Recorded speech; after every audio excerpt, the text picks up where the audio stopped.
à tous, toujours dans le cadre d'Ardèche Aluna Festival. On est ici dans l'antre du festival et on va recevoir Paul et Mickey, justement, le groupe Paul et Mickey, ils sont là. Mais alors, on vous voit de partout, on était à Viviers, vous étiez à Viviers, vous faites la première partie de Bertignac et Joe Cocker.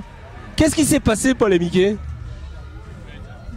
Adrien? Bah, c'est une question d'audace, je pense. Hein. Franchement, on n'aurait jamais cru pouvoir jouer dans un truc comme ça ou quoi.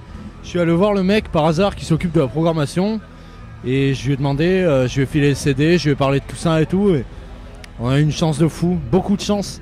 Mais en fait, vous avez souvent de l'audace parce que c'est comme ça que vous arrivez à du coup être sur quasiment toutes les scènes de la Drôme et l'Ardèche. On va parler dans le micro. On en a, c'est tout. Genre on fait du rock alors. Oui, en plus aussi, il faut parler de votre musique parce que c'est ça qui, à mon avis, c'est cette fraîcheur, cette puissance. Ouais. C'est pas cette violence, mais ce son punk. Et puis vous y allez, vous en balancez. Et on se dit des fois, vous avez aussi des textes intéressants. Ouais, c'est vrai, on essaye de jouer vachement sur les textes. La plupart des groupes chantent en anglais. Alors c'est un avantage pour nous de chanter français. Et du coup, on peut expliquer les choses et les gens peuvent comprendre directement. Et du coup, on a un plus grand impact avec la musique plutôt punk et donc c'est ce qui fait un peu l'ambiance du groupe, quoi. Bah justement, vous expliquez quoi dans vos chansons? Bah, au début, j'avais un peu de mal à écrire, à oser. Et surtout de savoir que j'allais le chanter après, ça me faisait peur. Du coup, j'avais un peu de mal, j'essayais d'écrire des trucs engagés. Maintenant, comme je lis plus de poésie, de choses comme ça, j'essaie de faire passer des messages avec plus de finesse peut-être. C'est l'âge qui fait ça? L'âge, je sais pas, en un an ça va beaucoup changer.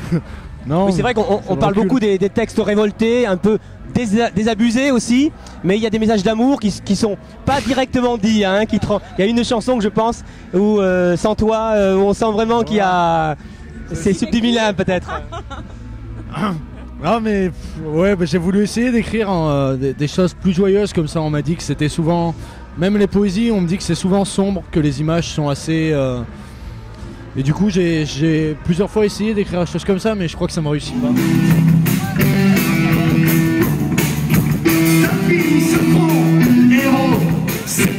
On parlait aussi, on parlait des textes, on en parle un petit peu de votre avenir. C'est vrai qu'il est devant vous de toute façon, il n'est pas derrière vous.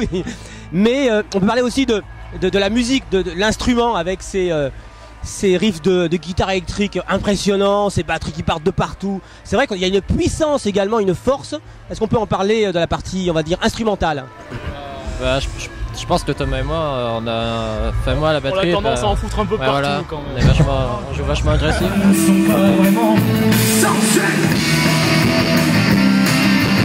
Moi je pense pas qu'ils en foutent partout. Je pense que au début pareil, ils ont fait des choses, moi aussi, hein, qui étaient plus classiques, plus formatées.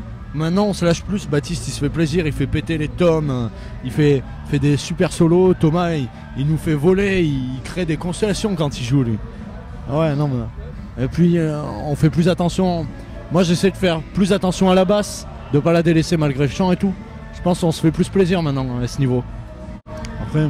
Et est-ce que vous avez des influences particulières? On n'a pas tous ces mêmes influences et on nous rapproche beaucoup de certains alors. Et vous arrivez à faire des compromis du coup, enfin, comment ça se passe? Bah alors déjà on a une influence commune qui est Noir Désir. Alors ça c'est un groupe vraiment... Ça se sent, et d'ailleurs on essaie de s'en débarrasser un peu parce que des fois on dit que ça ressemble beaucoup trop. Et des fois on part vraiment dans le punk et tout, donc on essaie d'avoir un peu notre univers quoi. Force de jouer et tout, on commence à évoluer et on a plein de projets à côté de composition et tout qu'on a laissé un peu de côté pour le Festival Luna pour que vous puissiez répéter avec Dorante. Du coup on a pu jouer que des vieilles, enfin vous avez pu jouer que des vieilles compositions quoi.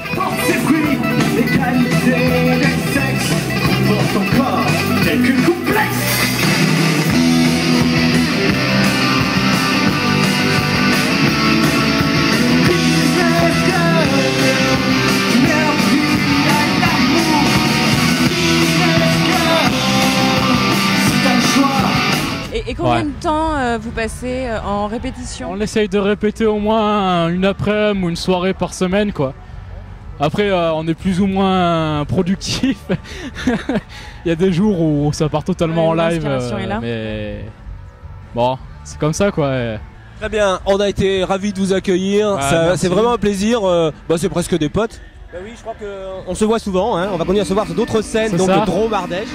Merci beaucoup. On va retrouver Paul et Mickey au festival Jazz sur un plateau. C'est à l'Arnas le 1er juillet. Le festival, c'est du 1 au 3 juillet. Ciao, bye bye.